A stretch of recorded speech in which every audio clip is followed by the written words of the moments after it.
The candles at the Ashcombe assembly rooms had begun to gutter by the time the laughter came, and it was the particular cruelty of that laughter that it arrived so lightly, as though nothing of consequence had been said at all. She stood near the punch table with her hands folded before her, a posture she had perfected over many such evenings, and she did not flinch when her sister's voice rose above the quartet's last notes to observe.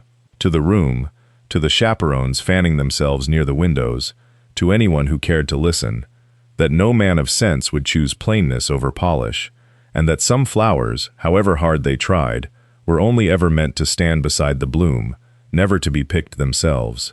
The room laughed. It was not unkind laughter, most of it, the thoughtless kind, the kind that comes from people who have never once considered that the joke might cost something. But it landed all the same, and she felt it land, a small precise blow just beneath the ribs, and she began, with the practiced calm of a woman who has rehearsed her own disappearance many times, to look toward the door. It was in that exact moment, candlelight catching the damp gilt of the mirrors, her sister still smiling with the satisfaction of a woman who has never doubted her own aim, that the room's temperature changed. He was not a man given to public gestures. This much the county already understood in the 3 weeks since he had come to settle his late uncle's affairs, reserved as a shuttered house, impatient with the small flatteries that oiled every other conversation in Ashcombe. And yet he crossed the floor now, with a directness that silenced the quartet's leader mid-breath, his boots sounding unhurried and deliberate against the boards, until he stood before her, not before her sister, not before any of the season's acknowledged beauties arranging themselves hopefully along the wall, but before her, plain and overlooked, and already half-turned toward the door. He did not bow with any particular flourish. He simply extended his hand. "The next dance," he said, "and the one after it. 2 dances, not one, which convention might have forgiven as courtesy, but 2, consecutive, unmistakable, a breach so plain that even the chaperones by the window stopped their fanning to stare. Somewhere behind her she heard her sister's laughter falter and die in her throat like a candle pinched between 2 fingers. She would remember, later, that she did not immediately understand what was happening to her. She would remember the cold of the assembly room, the sudden held breath of 40 onlookers, the particular steadiness of his gray eyes, which held neither pity nor performance, only something quieter and more exacting. But to understand how she came to be standing there at all, plain, overlooked, and suddenly the center of every eye in Ashcombe, one must go back some months earlier, to a house too poor for pride and too proud for complaint, and to a woman who had long ago stopped expecting to be chosen. The house had stood for 3 generations on the edge of the parish, its brick softened by rain into the color of weak tea, its garden given over more to nettles than to roses, since there was no money for a gardener and no time, in a household of 2 daughters and a father who read Latin better than he read his own accounts, to attend to what did not feed the family or settle its debts.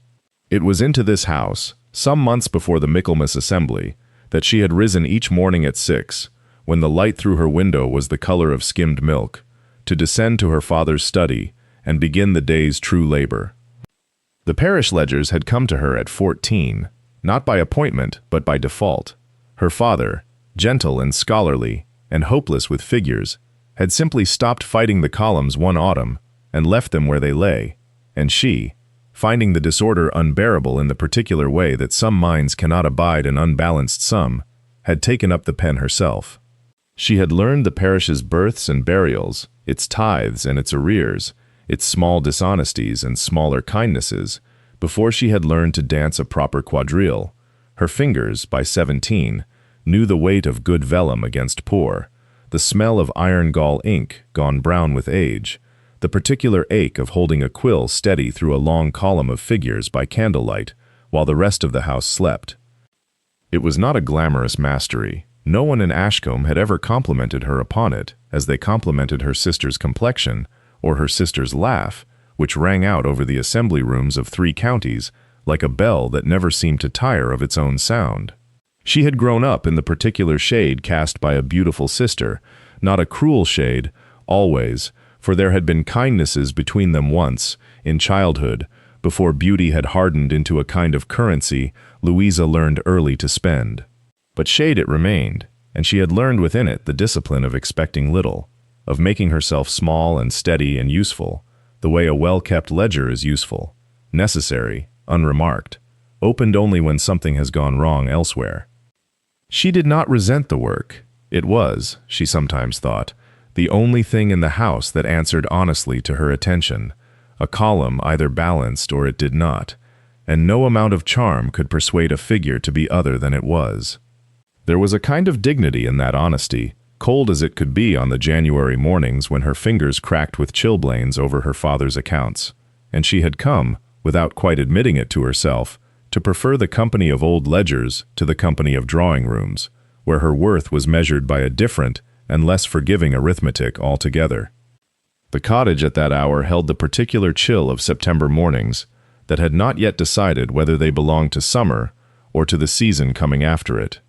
A chill that crept along the flagstones and settled in the folds of curtains that had once been blue and were now the color of old rain. She sat at her father's desk with a shawl about her shoulders, the wool gone thin at the elbows from years of exactly this posture, and worked through the parish accounts by the grudging light of a single candle, because the tallow was dear, and her father did not notice such economies unless they were made for him. The smell of the room was the smell of every room in that house, beeswax and dust and the faint mineral sourness of ink long dried in its well, and beneath it, this morning, something new, the smell of wet paper, for a letter had come with the early post, carried by a boy who had run the last half-mile from the crossroads for the pleasure of being first with news. The letter was not addressed to her. It rarely was. But her father read it aloud at breakfast in the abstracted voice he used for anything that did not concern Latin or barley yields, and so she learned, along with the tea going cold in her cup, that the old Duke of Renly was dead these 3 months, and buried without much ceremony, and that his nephew, a man the county knew chiefly by reputation and not at all by sight, was to arrive before Michaelmas to take the estate in hand. By noon, the news had traveled further than she had, which was not far, and had gathered to itself the peculiar embellishments that news gathers in small places with little else to discuss. The new duke was said to be cold. He was said to be still in mourning for a wife 3 years dead, though no one could say why a man should mourn so long unless something in him had broken rather than merely grieved. He was said to be impatient with flattery, which the village found difficult to credit, having never encountered a gentleman of rank who was. Her sister, at the milliner's, pronounced herself already bored of him, which was, Anne understood without being told, Louisa's particular way of admitting she was not bored at all. She herself thought little of it beyond the ordinary curiosity any arrival provokes in a quiet parish, a mild loosening of the day's dullness, nothing more, and returned, that afternoon, to the ledger before her, whose figures did not care what manner of duke had come to Renly Court, only whether the sum of September matched the sum that ought to have been September, which, after 3 careful recountings, it very nearly did. The gown arrived from the dressmaker in Ashcombe on a Tuesday, wrapped in paper that rustled like dry leaves, and her sister received it in the parlor with the particular reverence she reserved for objects rather than people. It was a blue the color of a hard autumn sky, cut close through the bodice in the new fashion, and her sister stood before the glass turning first one way and then the other, watching the fabric catch the light, as though she meant to memorize the exact angle at which it flattered her most. "You must tell me honestly," her sister said, though she did not pause long enough for an answer, "whether the blue does not make my eyes seem quite unnatural in their brightness." "Mrs. Fenwick says it is a great risk, a color so bold, but I think a woman ought to risk something, now and again, don't you? Though I suppose you would not know. You have never had occasion to risk anything more daring than gray." She said it lightly, turning still before the glass, and did not look to see how the words landed, which was, Anne had come to understand, the particular cruelty of her sister's teasing, that it required no cruelty of intention at all, only a settled and lifelong assumption that comparisons drawn between them could not possibly wound, since there had never seemed anything in Anne to protect. Anne, seated near the window with her father's account book open across her knee, said only that gray had never troubled her, and bent again to the column of figures before her, where a shilling had gone unaccounted for since August, and would not resolve itself by wishing. The dress required 3 fittings before the week was out, and a matching reticule, and new gloves, for the old ones had gone yellow at the seams, and a length of ribbon the exact shade of the sky-blue silk to be woven through her hair. Anne, meanwhile, mended the torn hem of her one good gown by the light of a tallow candle after supper, setting each stitch small and even, the way her mother had taught her before she died, and thought that there was a kind of peace in work that asked only correctness of her, and never comparison. Her father's ledgers, too, wanted attention before the season's end, rents to be entered, a christening fee misrecorded twice, the tithe accounts left ragged since midsummer, and she gave herself to them with the same quiet thoroughness she gave to hems and buttons, finding in the neat closure of a column something her sister found in silk, a small private satisfaction that asked no one's approval to be complete. Her sister, passing the study door one evening with the blue gown already half basted upon her, glanced in at the candle-lit table strewn with figures, and said, not unkindly, that it was a pity Anne could not wear a well-kept ledger to the assembly, since it seemed the one thing she had ever truly adorned. Anne did not answer, only smoothed the ledger's margin with her thumb, where the ink had bled a little, and let the remark settle into the silence it deserved. It was not unkindness, precisely. Her sister rarely troubled herself to be unkind on purpose, only careless, the way a woman careless of her own reflection might step upon another's shadow without noticing it was there. Some miles distant, at Renly Court, rain had begun to fall in earnest against windows that had not been washed since the old earl's final illness, and the man who now owned all he surveyed stood in a hall gone dim with dust motes and disuse, his greatcoat still dark with wet at the shoulders, and did not yet remove his gloves. He had arrived that afternoon expecting little, and had found less. The housekeeper, an elderly woman with a face schooled long ago into discretion, had met him at the door with a candle and an apology for the cold, and had led him through rooms sheeted in Holland cloth, their furniture crouched beneath like sleeping animals, to the library, a room his uncle had once been proud of, or so family report had it, though nothing in its present state suggested pride of any kind. Books stood swollen with damp along the lower shelves. A window had been left cracked for years, it seemed, admitting weather enough to warp the floorboards beneath it into a shallow trough, and on the desk, stacked without order, lay perhaps 30 years of estate ledgers, their spines cracked, their pages foxed and curling, one bound in green vellum, so water-stained it had gone the color of a bruise.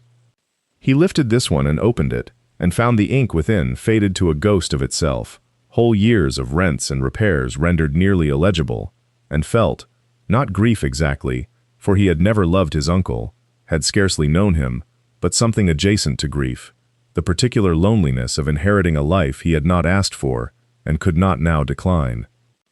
He had not wanted Renly Court. He had wanted, if he was honest with himself in the privacy this ruined room seemed to invite, nothing at all.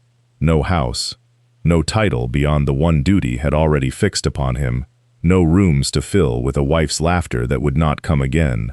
He set the ledger down and stood a long moment at the cracked window, watching rain silver the unkempt lawn, and thought that a man might drown quite quietly in another man's neglect, and no one the wiser for it. Mrs. Aldous, waiting near the door with her candle guttering, said only that the accounts had wanted a competent hand these 10 years past, and that she did not know where such a hand was to be found in a county so thin of clerks and thick of gossip. He did not answer her directly. But he did not close the ledger's cover either, and something in that small omission seemed, even to him, worth noting.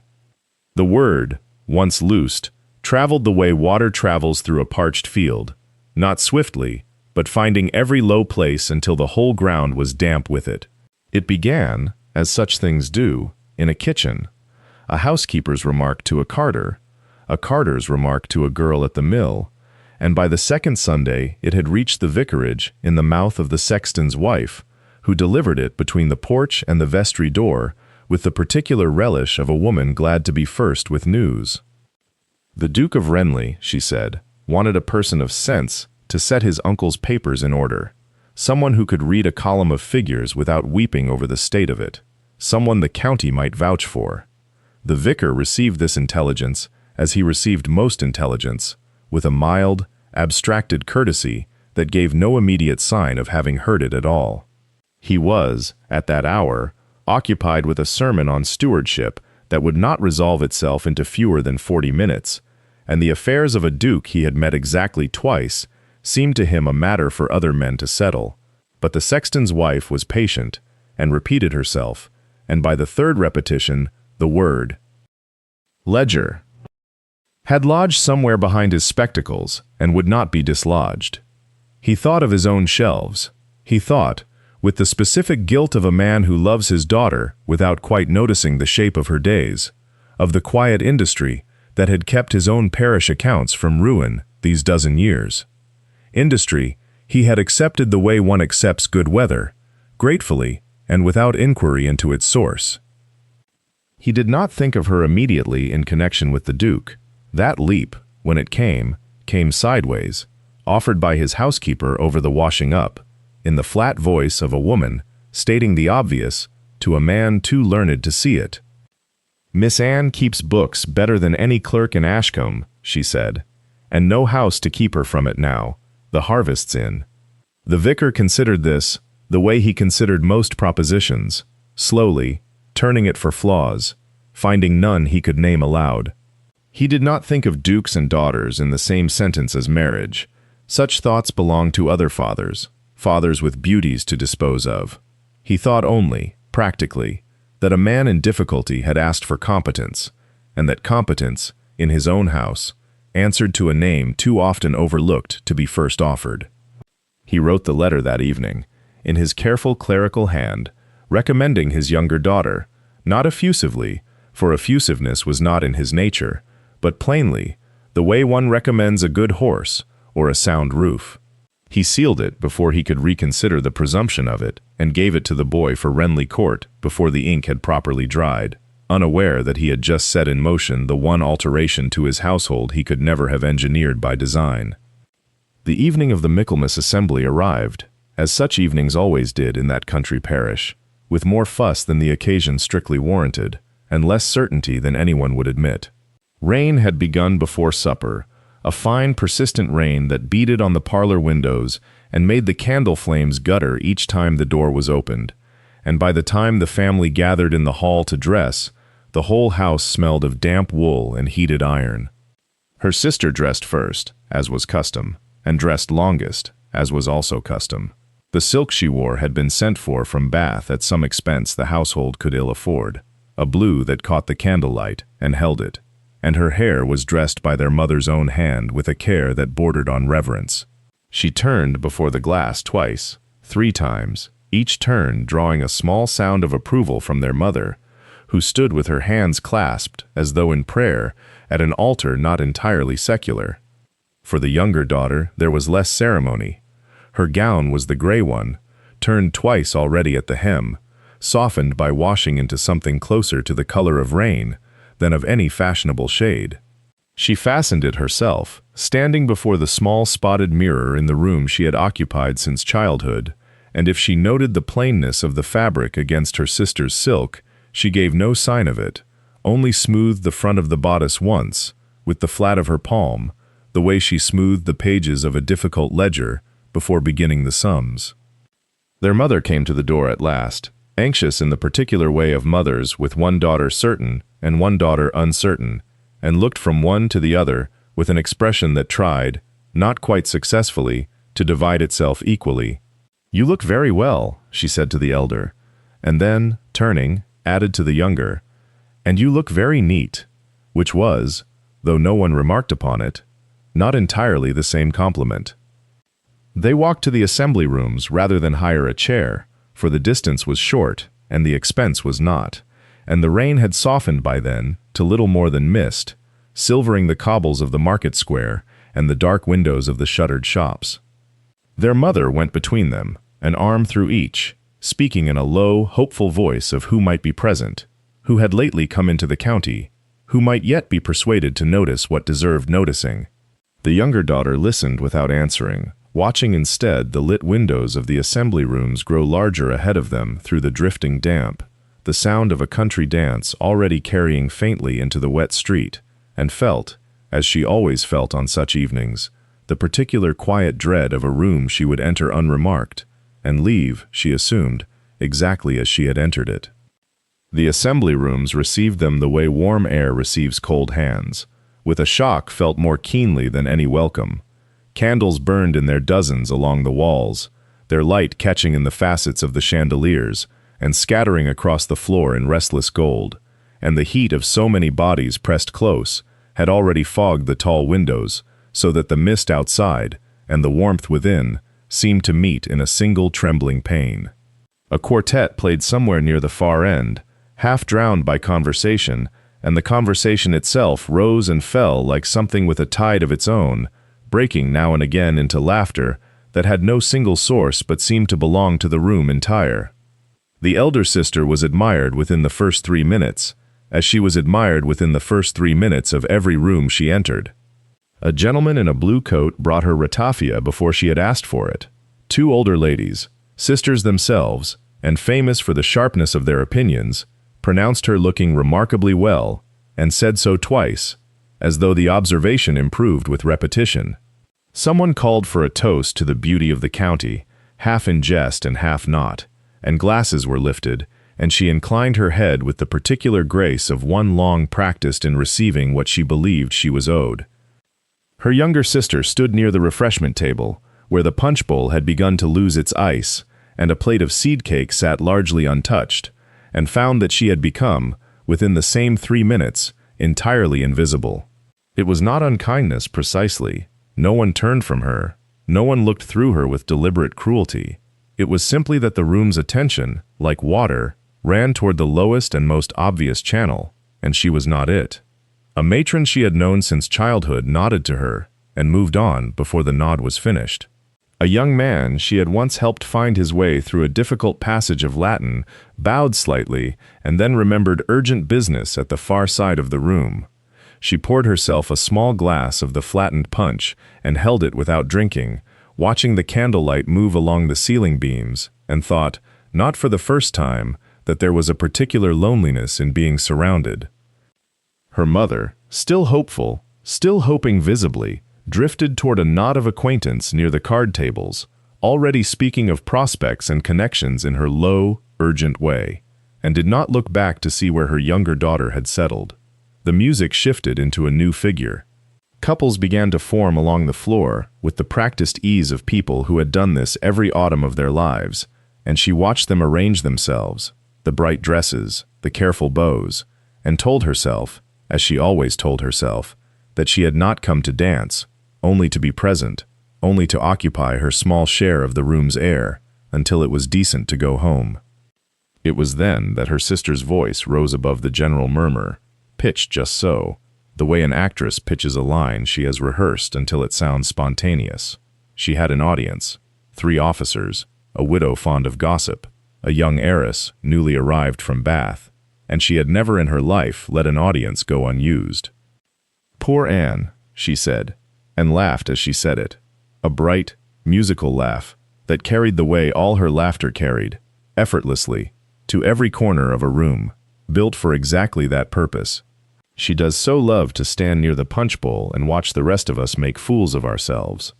A pause, timed, generous, cruel, though I confess I cannot think what she expects to come of standing. No man alive would choose plainness over polish, whatever our mother tells her. The laughter that followed was not unkind in the way a slap is unkind.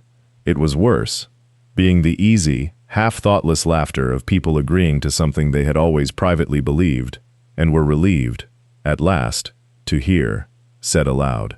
Someone repeated the word. "Polish."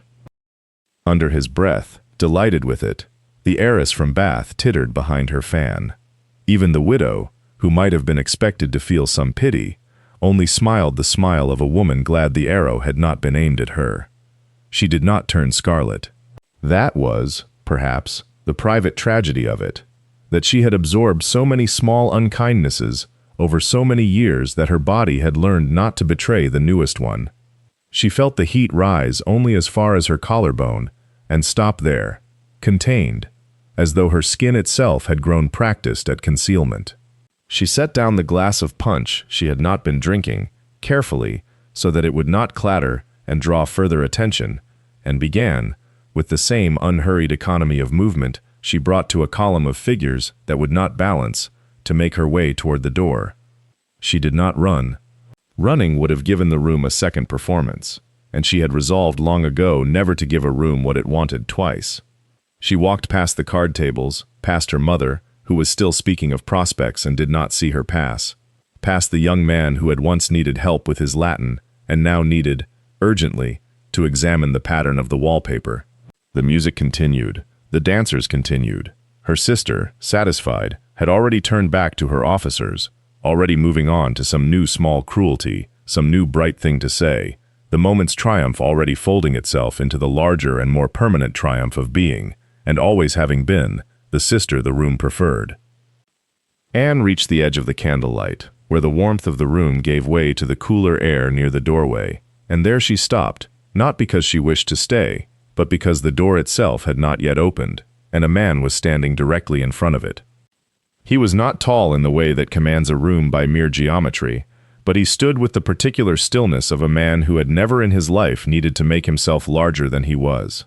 She had noticed him earlier, in the way one notices weather, a change in the pressure of a room, a cooling near the windows, without troubling to learn his name. He wore no coat of unusual cut, no waistcoat embroidered to catch candlelight.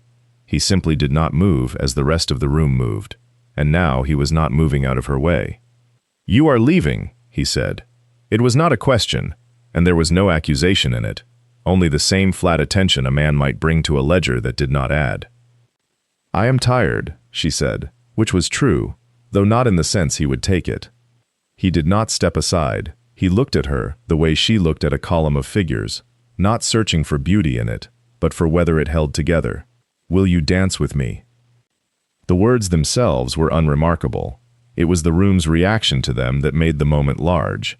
Somewhere behind her, a fan stopped its motion mid-stroke. The card players did not look up, but their conversation thinned, as conversation does when the ear is straining elsewhere. Her sister, 3 yards distant and mid-laugh, did not yet understand what had happened, and would not, for another 4 seconds, understand that the sentence had been spoken to her sister and not to her. "I had thought to go home," Anne said. "You may go home in an hour," he said, "with the dance behind you instead of before you." There was no flattery in it. That, more than anything, was what stopped her. Not the request, which any man might make out of misplaced pity, but the absence of the softening word that usually accompanied such requests. The charming or lovely. That would have made it a performance rather than a fact. He offered his arm as though the matter were already settled, and she found, to her own quiet astonishment, that she had taken it. They danced the first through to its close, and she was aware, distantly, of the room rearranging itself around this new information, the way a flock of birds rearranges around a hawk it has not yet decided to fear. Then, as the final chord resolved and the other couples began to part with their small bows and their relieved exhalations, he did not release her hand. "The next also," he said, to the master of ceremonies rather than to her, in a voice that made it plain he had not asked a question. The room, which had only just recovered its breath, lost it again entirely.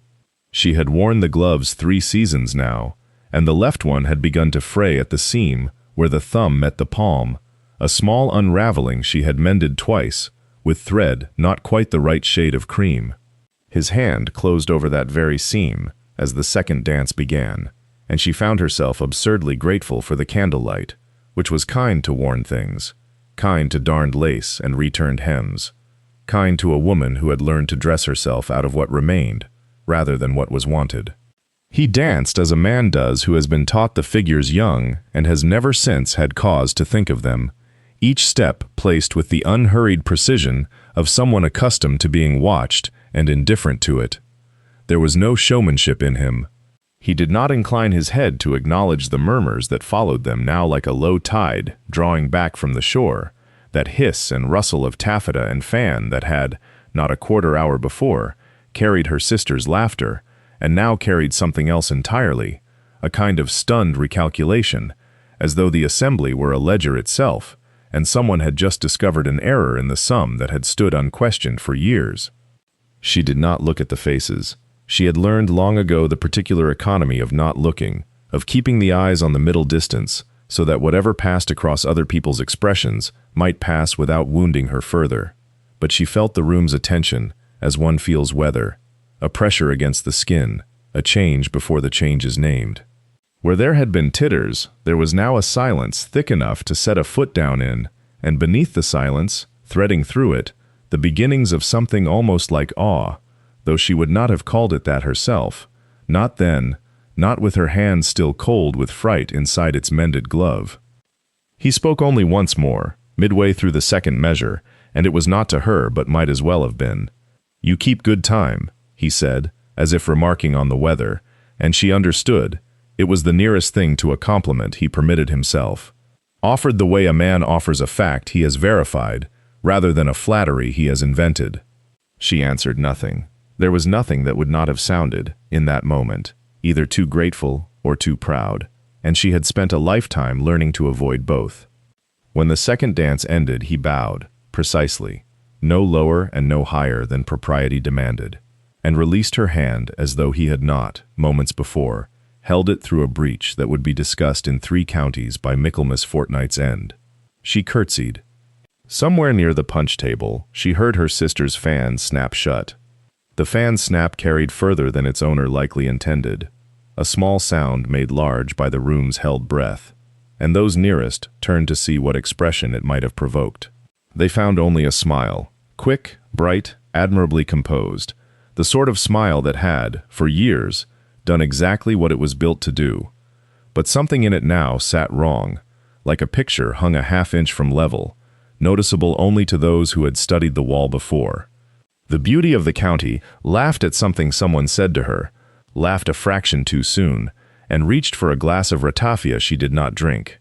Their mother, meanwhile, had gone quite still in her chair near the wall, her needlework forgotten in her lap, watching her younger daughter cross the floor on the arm of a man she had not known to hope for. She would say, later, that she had always known there was something fine in the girl, though she would not be able to say precisely when she had known it, or how it had escaped her notice through so many quieter seasons. For now she only pressed her handkerchief once to her mouth, as though to keep some soft, foolish sound from escaping it, and said nothing at all. He walked her back to her seat, with the same unhurried economy with which he had walked her onto the floor, his hand not quite touching her elbow, near enough to guide, far enough to leave no further cause for talk than he had already given them. Only when they had nearly reached the bench did he speak, and his voice was pitched for her alone. "I understand your father keeps the parish records himself." "He does," she said, "or believes he does. I keep them, in truth, though he signs them." Something almost like amusement crossed his face, there and gone before it could be called a smile. "My uncle's estate ledgers have not been opened in 4 years. I am told the last steward could not read his own hand by the end of it. That is unfortunate for whoever must read it now." "Yes," he said, "it is." And then, with a bow no different from the one he had given her at the dance's close, he left her there, and did not look back, though she noted, and would turn the noting over many times in the weeks to come, that he did not immediately seek another partner either, but stood a while near the door, as though considering something he had not yet finished deciding. She sat. Her sister's fan had opened again, working the air in short, sharp strokes, and beside her their mother reached over and took her hand, saying nothing, only holding it the way one might hold something recently rescued from the cold. The note came 4 days later, carried by a groom whose livery was still stiff with newness, as though the household itself had not yet settled into its own skin. It arrived at breakfast, when the cottage smelled of burnt toast and the particular damp that October brought in under every door, no matter how carefully one stuffed the gaps with rag. Her father took it up with the abstracted air of a man who received little correspondence and trusted less of it, and read it twice before he set it down beside his cup, where it sat absorbing a faint brown ring of tea before anyone thought to move it. "He wants you," he said, "for the library." She did not ask which he. There had only been one he spoken of in that house for 4 days running, though no one had said so plainly, the way a family will circle a thing without naming it, as though naming it might make it either more true or less.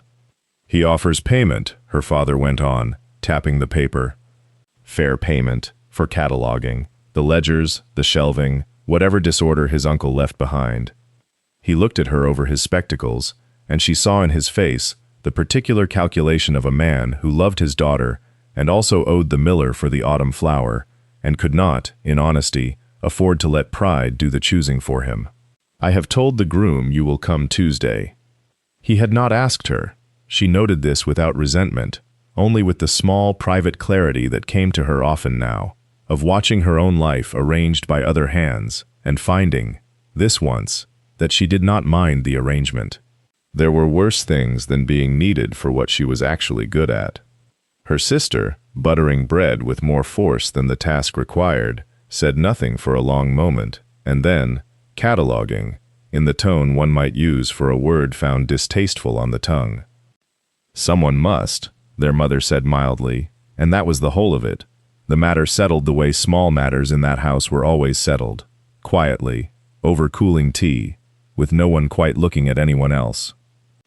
She read the note herself that evening, after the candle had been trimmed and the house gone still around her. The hand was firm, unhurried, without ornament. A man who wrote as he spoke, she thought, saying only what needed saying. "The library at Renly Court has been neglected these 4 years past. I am told you keep your father's records with some skill. I would engage you, at fair wage, to bring order to what remains."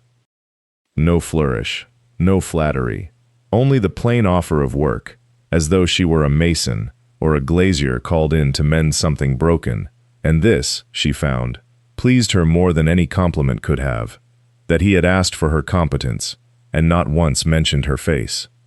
Renly Court announced itself first by its gates, iron gone soft with rust at the hinges, and then by its silence, the particular silence of a house that has not heard enough footsteps in some years. She arrived on foot, the morning still holding the last of an October chill, her boots damp through from the lane, and stood a moment before the door, as though it might yet change its mind about admitting her. It was the housekeeper who answered, a woman of perhaps 60, with a face that had learned caution the way some learn a trade, out of necessity rather than inclination.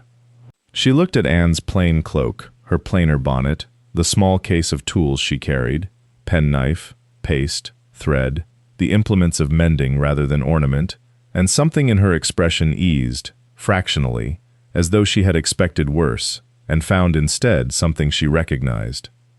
"You'll be the one for the books, then," she said, not unkindly, and led her through a hall smelling of beeswax, applied without enthusiasm, past rooms with furniture shrouded in holland covers like sleeping guests, to a door, at the end of a corridor, that stuck in its frame and had to be shouldered open.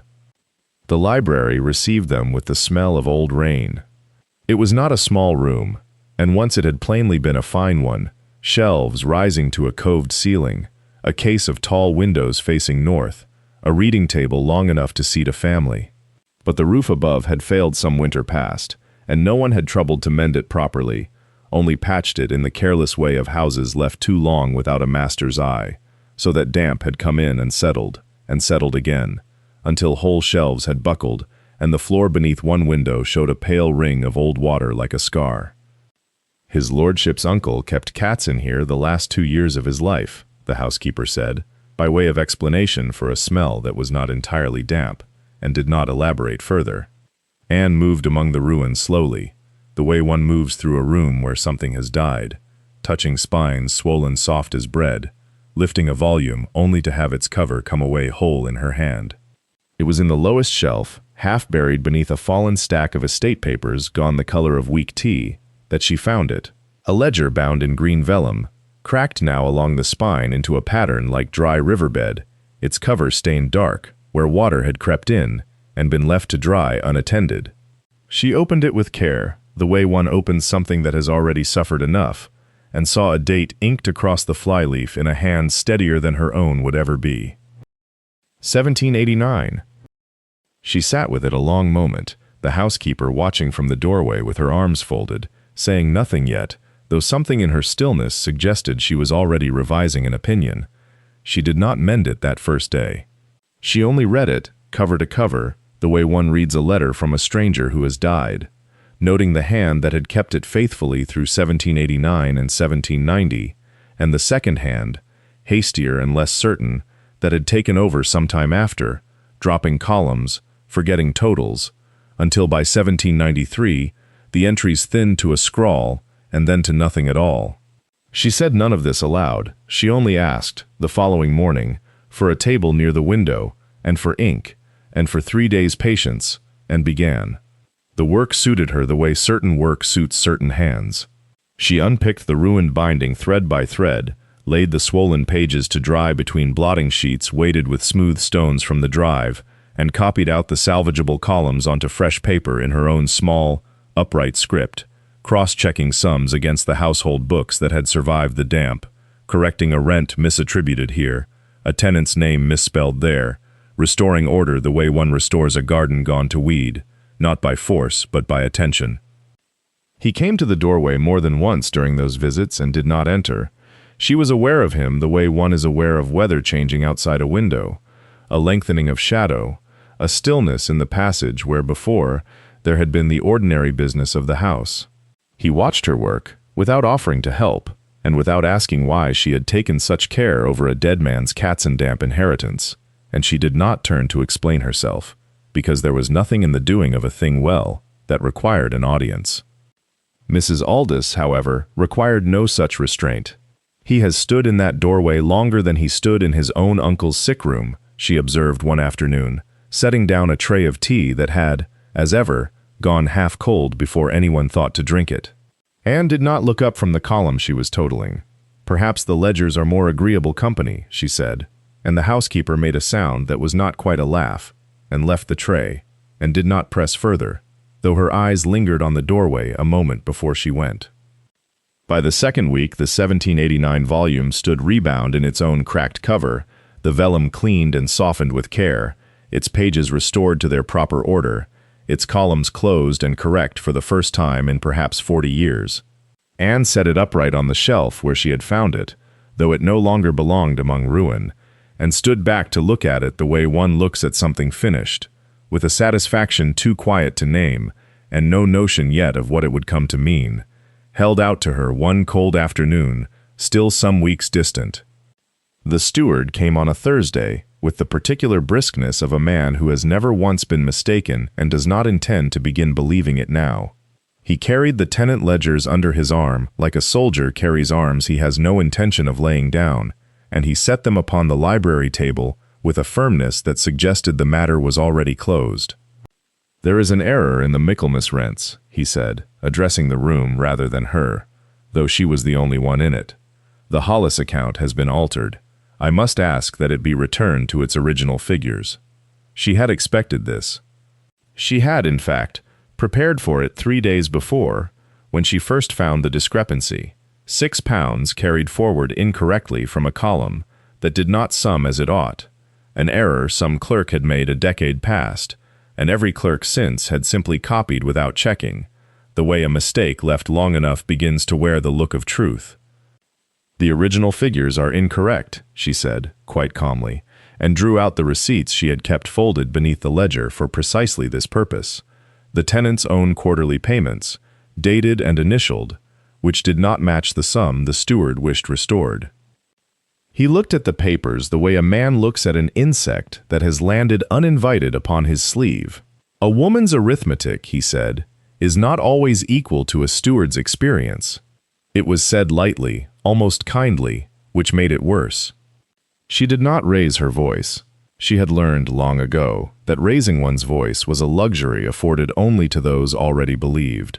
Instead, she laid the receipts beside the ledger, column against column, and let the numbers speak the argument she declined to make aloud. It was at this moment that the door, which had stood ajar, opened further, and the household became aware, by the sudden stillness of the steward's shoulders, that the Duke had been listening for longer than either of them knew.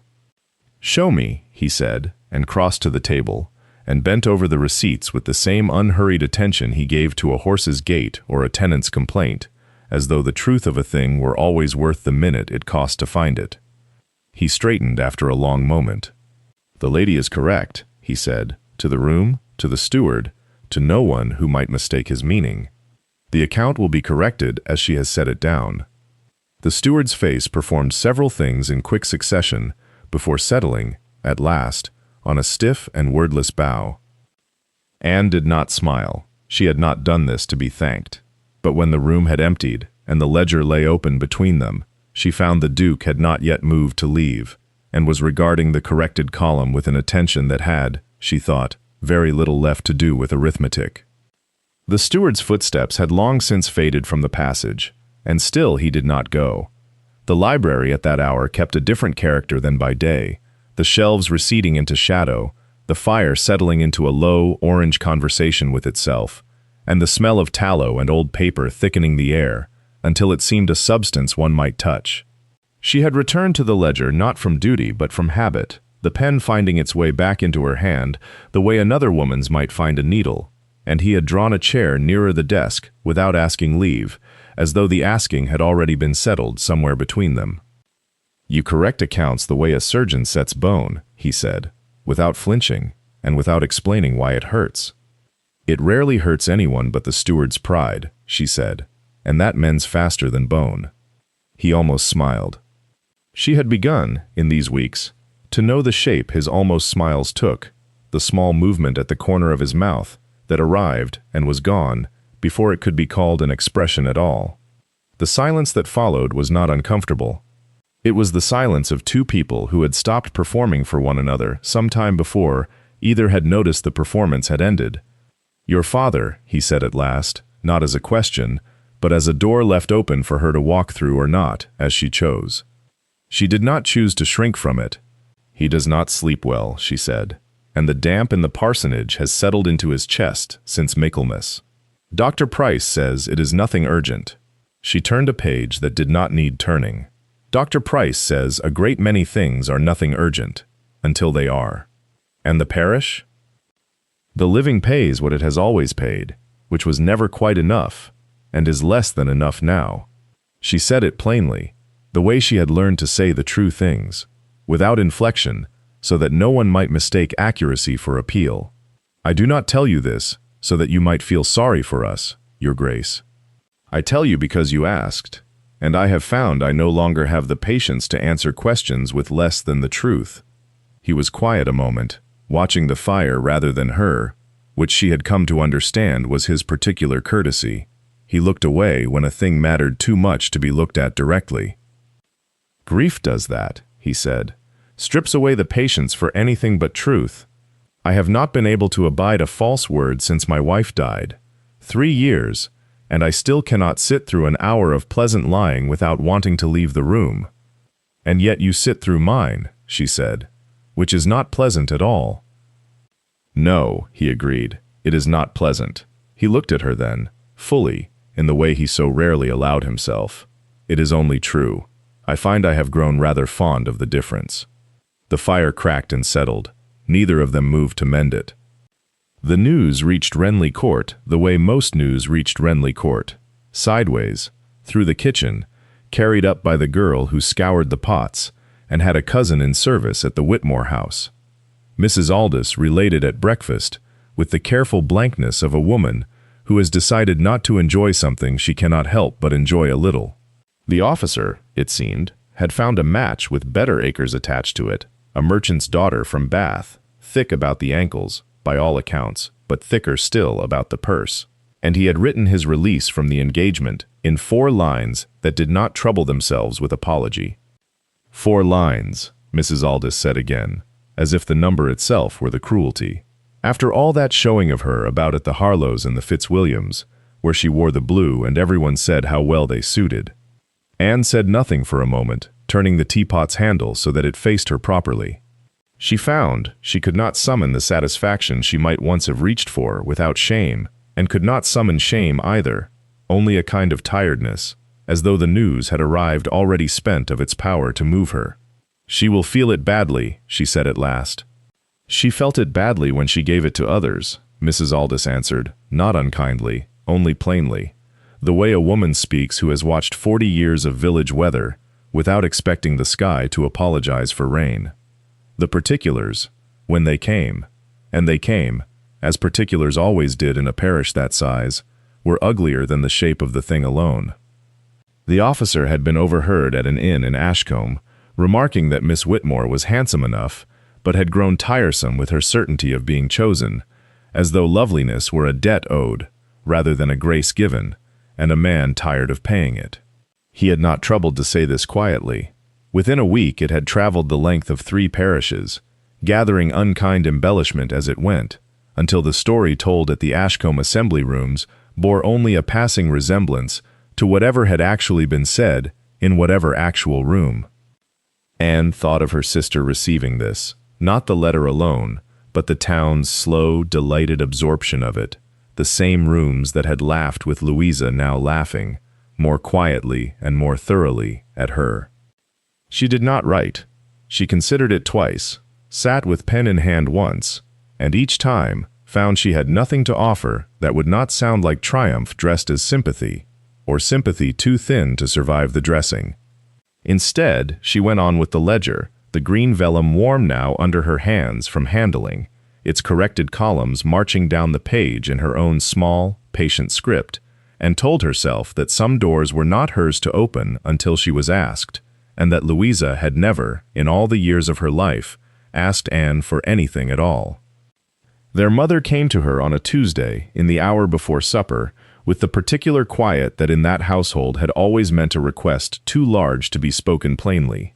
She stood in the doorway of the small room Anne had claimed for her work, her hands folded over her apron in a way that made her look older than she was, and she said only that Louisa had not left her chamber in 2 days, and that someone ought to sit with her, and that she, the mother, could not seem to say the right thing, and perhaps Anne might try. She did not ask why it should be Anne who tried. Neither did Anne.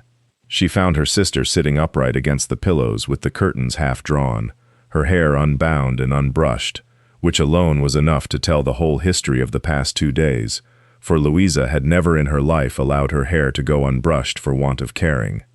The room smelled of cold tea, and the particular staleness of grief that has not yet decided whether it is grief or only wounded pride. Anne sat in the chair by the window without being asked, and did not speak first. It was Louisa who broke the silence, and when she did, her voice had none of its old brightness in it. "You needn't sit there looking so patient. I know what you must be thinking." "I am not thinking anything," Anne said, which was not entirely true, but was true enough to bear repeating. Louisa turned her face toward the window, toward the gray light lying flat across the fields, and for a long moment said nothing at all. When she spoke again, it was smaller than Anne had ever heard her.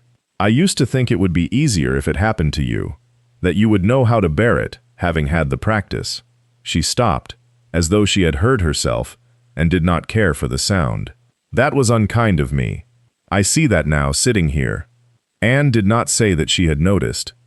She poured the cold tea out and refilled the cup from the pot still faintly warm beside the bed, and set it within Louisa's reach, and said nothing about ledgers or dukes or assemblies, and Louisa, watching her do this small ordinary thing, looked for a moment as though she might weep, or apologize further, or ask some question she had never once in her life thought to ask her sister, and then did none of these, only lifted the cup and drank, and let the silence between them hold what neither of them yet had words for.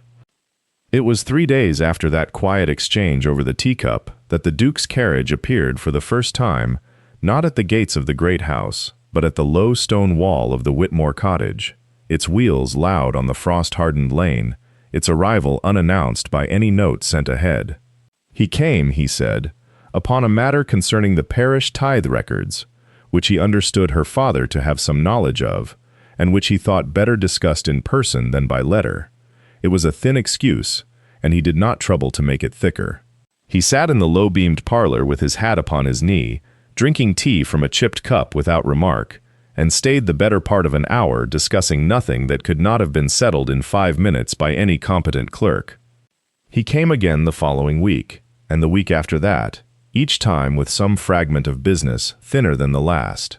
A query about a boundary hedge, a question of a christening register, some decades misfiled, a matter of a widow's pension he might easily have resolved through his own steward.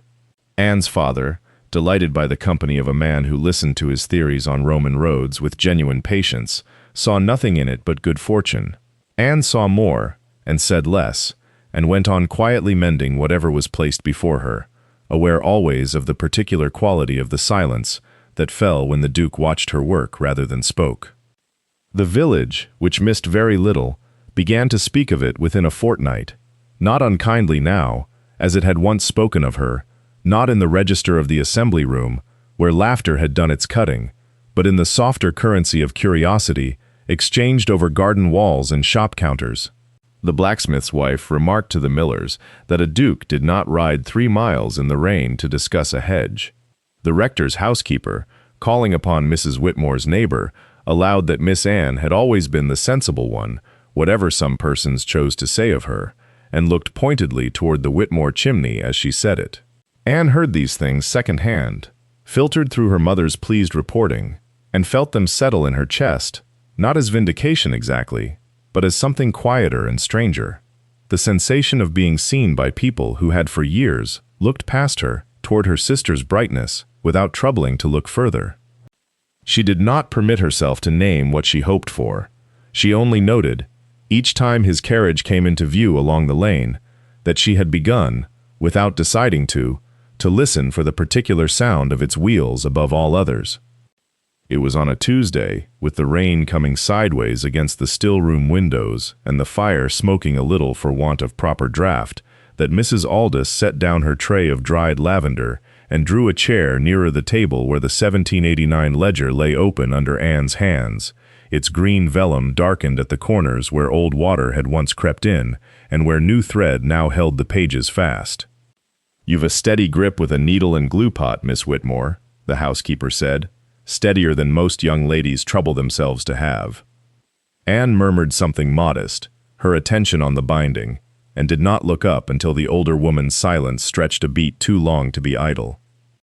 "He was not always so shut up in himself," Mrs. Aldous said then, quietly, as though continuing a thought she had carried a long while before finding someone fit to give it to. "There was a duchess, you understand, married young, the both of them, and happy in the plain way that does not make talk in drawing-rooms. 3 years this Michaelmas since she was brought to bed of a son who never drew breath, and she did not long survive him." The lavender's dry scent seemed suddenly loud in the small room. Anne's needle stilled. "He was from home when word reached him," Mrs. Aldous went on, folding her hands. "Came back to a house already hung in black, and no one left to tell him how it had gone, only that it had gone badly, and quickly. He does not speak of it. I have not heard him speak of it in 3 years, not to the physician who attended, nor to his own steward, and I do not suppose he has spoken of it to you." "He has not," Anne said, low. "No," said Mrs. Aldous. "I did not think he would." She rose, smoothing her apron, with the brisk economy of a woman returning herself to duty. "I tell you, only so that you will not mistake his quiet for coldness, Miss Whitmore, as some do. It is not the same thing at all." She took up her tray and left Anne alone with the ledger and the rain, and Anne sat a long while without resuming her needle, turning the housekeeper's words over as carefully as she turned the brittle pages beneath her fingers, understanding now the particular stillness she had noticed in him, the way his eyes sometimes rested on some middle distance she could not follow, the care with which he asked nothing of her beyond what the work required. She understood, too, with a small ache she had not expected, why a man might come 3 miles in the rain, not for the hedge at all, nor even wholly for the ledger, but for the ordinary mercy of a room where no one asked him to be anything other than what the silence allowed him to be. He came again on a Thursday, though the ledger had been finished for 11 days, and there was no longer any pretense of hedges or accounts to summon him. Anne knew this, and so, she understood, did he, for he did not offer the excuse he had always offered before, only stood in the still-room doorway, with the rain still bright upon his coat, and something in his hand that he had not yet shown her. The room smelled, as it always did, of dried lavender, and the particular must of old paper, and the light through the small window fell across the work table, where she had spent so many hours with her needle and her thin paste of flour and water, coaxing torn things back into wholeness. She rose from her chair out of habit rather than ceremony, and he crossed the flagstones toward her with none of the ease she had come to know in him, his shoulders set, as though bracing against a weight she could not see. He held out the ledger. It was whole now, she had made it so herself. The green vellum cover mended along every crack, the spine resewn, the water-stained pages flattened and repaired, until the year 1789 stood legible again at the top of the first leaf, the ink she had matched so carefully that only she could tell where the old hand ended and her own restoration began. He turned it once in his hands before he gave it to her, as though he could not quite release it without first acknowledging what it had cost them both. "I had thought to bring you something else," he said. "A ring, as is customary. I own several that belonged to my mother, and one, I think, would have suited you." He paused. "But it occurred to me that you would know a false thing from a true one faster than any jeweler's assurance, and I did not wish to offer you falseness." Anne said nothing. The rain ticked against the window glass. "This," he said, and set the ledger into her hands with a care that made her throat tighten, "is the truest thing I possess. You made it whole. I should like you to keep it, and to keep me, if you will have so poor a bargain as a man who does not know how to ask for what he wants, without sounding as though he is reciting a deed of sale." She looked down at the cover beneath her fingers, at the mended crack she herself had closed stitch by stitch through the long autumn afternoons, and felt the whole of those 6 weeks gather themselves into the weight of the book she held. "Ask me plainly, then," she said, "and I will answer you as plainly." He did. He asked her plainly. There was no kneeling, no flourish, no rehearsed cadence borrowed from novels she had read to her father on winter evenings when his eyes grew too tired for print. He simply said her name, and then he said the words a man says when he has decided, at last, to stop protecting himself from the answer. She did not make him wait long enough for the waiting to become its own cruelty. "Yes," she said, "I will. Nothing more. No embellishment. No soft collapse into sentiment. No trembling recitation of gratitude or disbelief." She had spent 6 weeks learning that he did not trust ornamented things, and she had learned, in turn, that she did not need to offer them. The word stood on its own, the way a column of figures stands on its own when it has been checked twice and found to be true. The rain had not stopped. It came against the still-room window in the same unhurried rhythm it had kept since morning, neither hard enough to demand notice, nor soft enough to be forgotten, and Anne found herself grateful for it, grateful that the moment was not marked by any sudden hush of weather, any convenient shaft of sun, breaking through cloud as it might in the kind of story her sister would have preferred to inhabit. The room remained what it had always been, cold, faintly scented with dried lavender and beeswax, its shelves lined with jars whose labels she had once rewritten in her own careful hand because the old ones had faded past legibility. It was not a room built for declarations. It was a room built for work, for the quiet correction of small disorders, and it seemed to her fitting, more than fitting, exact, that it should be the place where the largest correction of her life was made. He did not reach for her at once. He stood with the ledger no longer between them, his hands empty now, and something in his face loosened that she had not seen loosen before, not even in the library at Renly Court over the account books, not even in the stable yard the day the mare had gone lame, and he had watched her hands work with an attention she had mistaken, then, for simple curiosity. "Plainly," he said, as though testing the word for its full weight, "is the only way I ever wished to hear it." Outside, the rain went on being rain, indifferent, patient, without ceremony, and somewhere beyond the still-room door, Mrs. Aldous' footsteps paused in the passage, then did not continue, then, after a moment, retreated softly toward the kitchen, as if she had heard enough through the old wood to know that no further errand was required of her that morning. Anne held the ledger against her, its mended spine warm now from her own hands, and understood that whatever waited beyond that door, whatever Ashcombe would say, whatever Louisa would say, could wait a little longer yet. A year turns slowly in a country parish, and yet it turns, The same assembly rooms in Ashcombe were hung again with the same tallow-warmed candles, the same fiddler tuning near the same drafty window, the same crush of neighbors arriving in carriages that rattled over the same uneven stones. Nothing in the room had changed. Everything in it had. She came in on his arm at 8:30, when the company was thickest and least prepared to be surprised, and the doorway framed her for one long moment before anyone thought to whisper. She wore gray silk, not white, she had chosen it herself, over the objections of a modiste, who thought a young duchess ought to announce herself in brighter cloth, and it suited her the way plain things always had, quietly, without asking to be noticed, and were noticed anyway for that very reason. The room did what rooms do. It rearranged itself around the new center of gravity without appearing to move at all. Matrons who had once looked past her now inclined their heads with the particular depth reserved for rank that could not be ignored. Men who had never asked her to dance bowed as though the omission had never occurred. She accepted it all with the same composure she had once used to survive humiliation, and if there was any triumph in her carriage, it showed itself only in the ease of her hands, no longer folded tight against her skirts, but resting, unclenched, at her sides. Near the far wall, close by the same doorway through which she had once tried to slip away unseen, her sister stood among a cluster of younger girls who did not quite make room for her. The season had not been kind. The officers' regiment had moved on in the spring, and with it the engagement everyone had congratulated her for too loudly, too soon.